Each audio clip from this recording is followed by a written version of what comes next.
गोपाळ चावडी येथे महाशिवरात्री निमित्त महापूजा व महाप्रसाद सोहळा उत्साहात संपन्न।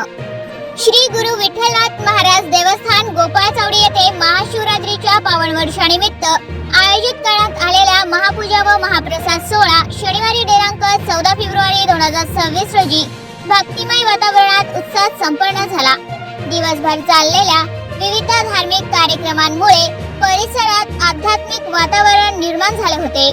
कार्यक्रमाची सुरुवात पहाटे काकड आरती व अभिषेकाने झाली। त्यानंतर रुद्रपाठ, शिवपूजन व महाआरती करण्यात आली। श्री संत गुरु दानुपनाथ पिता विठ्ठलनाथ महाराज यांच्या मार्गदर्शनाखाली महापूजेचा विधी पार पडला। विविध भागांतून आलेल्या संत, महंत व भाविकांच्या उपस्थितीमुळे सोहळ्याला विशेष शोभा प्राप्त झाली। यावेळी उपस्थित संत महंतांचा सत्कार देखील करण्यात आला। कीर्तन व प्रवचनाच्या माध्यमातून महाशिवरात्रीचे महत्त्व, आध्यात्मिक साधना व सदाचाराचा संदेश भाविकांना देण्यात आला। दिवसभर भाविकांनी दर्शनासाठी मोठी गर्दी केली होती। सायंकाळी महाआरतीनंतर सर्व भाविकांसाठी महाप्रसादाचे आयोजन करण्यात आले होते। हजारो भाविकांनी महाप्रसादाचा लाभ घेतला। कार्यक्रमाच्या यशस्वीतेसाठी समस्त गावकरी मंडळी, देवस्थान समिती व स्वयंसेवकांनी परिश्रम घेतले। स्वच्छता, पाणी पुरवठा व वाहतूक व्यवस्थेची उत्तम सोय करण्यात आली होती। महाशिवरात्रीच्या निमित्ताने पार पडलेला हा धार्मिक सोहळा गोपाळ चावडी गावासाठी आध्यात्मिक ऊर्जा देणारा ठरला असून पुढील वर्षीही अधिक उत्साहात हा कार्यक्रम साजरा करण्याचा संकल्प आयोजकांनी व्यक्त केला। परमपूज्य विठ्ठलनाथ महाराज हे गुरु नवनाथ महाराजांचे शिष्य। ही परंपरा अनादित 2000 ते 3000 वर्षापूर्वीची ही जुनी परंपरा आहे।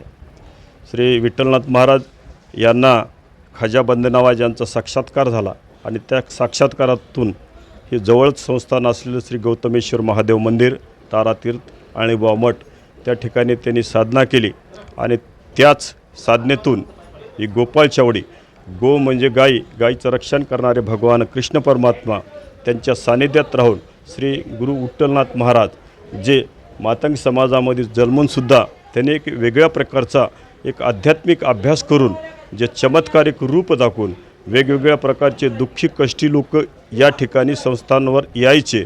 महाराज एक सर्वसाधारण मातंग समाजामध्ये जन्मलेले, त्यामुळं इथं काय म्हणजे विकास अजून काही झालेला नाही आणि त्या महात्म्यांचं जेवढं वर्णन, जसं साईबाबा, गजानन महाराज, संत श्री बाळगीर महाराज असे विविध प्रकारचे जे संत महात्मे आहेत त्याप्रमाणे माहिती काही झालेली नाही।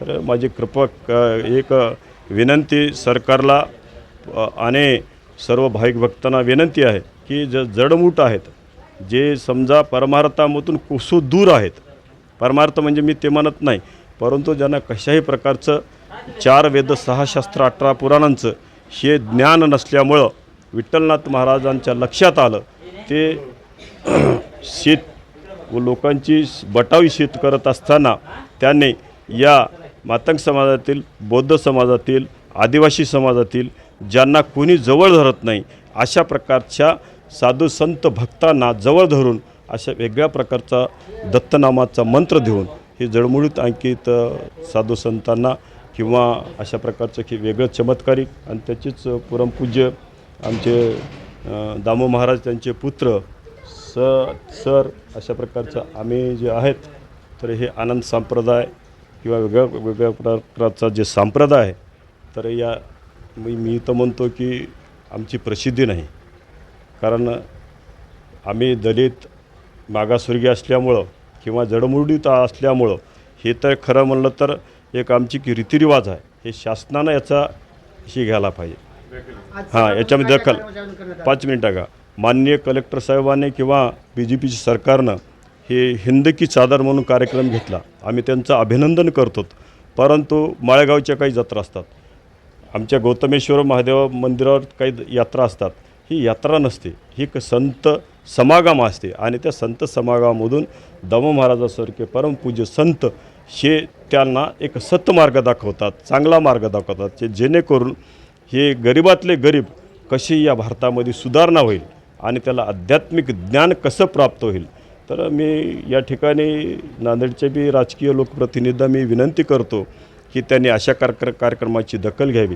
कारण इथं मंदिर आहे खाजाबंदे नावाचं, नामस्मरण आहे भगवान दत्त परमात्माचं, बरोबर आहे की.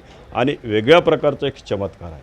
कारण विठ्ठलनाथ महाराजांसोबत मी लहान असताना माझं MCOM DLLB असल्यामुळं मी बाळगीर पंचमीगिरी रावसाहेब महाराज माझी जिल्हा परिषद सदस्य हिंदू महासभेचा मी मराठवाड्याचा अध्यक्ष असल्यामुळं तर मी लहानपणापासून माझा इथं संपर्क आला. तर एक चमत्कारिक ऋषी आहेत. साईबाबाने केलं आम्ही मानतो, परंतु विठ्ठलनाथ महाराजांनी स्वतः एक सोबणी झालेला लहान लहान जे मुलं असतात तर त्याच्या स्वतःच्या जिभीनं असं चाटून त्यांना रोगमुक्त करायचे, जे रेखी म्हणतात. तशाच प्रकार जसं साईबाबानं जसं सगळ्यावर उपकार केले तशाच प्रकारचं विठ्ठलनाथ महाराजांनी उपकार केलेला आहे. साईबाबाचा ज्याप्रमाणे शिर्डीके साईबाबा नेत्यांचं काय मनोज कुमारनं ज्याप्रमाणे ते पिक्चर काढलं त्या पिक्चरमुळं त्याची वाहवा झाले, देशामध्ये प्रसिद्धी झाली. तर माझी विनंती आहे की तशीच प्रसिद्धी या गोपाळ चावडी आणि बुवा मठ देवस्थान तारातीर्थाची जे जडमुडीत आहेत, जे दलित आहेत, गरीब आहेत, ज्यांना संपर्क नाही तिथपर्यंत जाऊ शकतात. तर याच्यावर शासनानं बी कलेक्टर साहेबांनी म्हणजे या लोकांनी थोडी जर त्याच्यावर लक्ष घेतलं, मी अभिनंदन करतो. सनातन धर्मामध्ये हे असे कार्यक्रम ठेवत आहेत तर या कार्यक्रमामध्ये कलेक्टर साहेबांनी बी इथं सहभाग घ्यावा, बरोबर आहे की नाही. हिंदकी चादरसारखं तिथं बी आम्हाला बी म्हणजे बिस्लरीचे पाणी प्यावं लागते, मोठमोठे भंडारे करावं लागतात. म्हणून आम्ही काय करता की भिक्षा मागून हे छोटे छोटे भंडारे करतात. त्यामुळं शासनाची थोडी मदत हवी एवढंच मी विनंती करतो आणि संस्थांचा विकास व्हावा.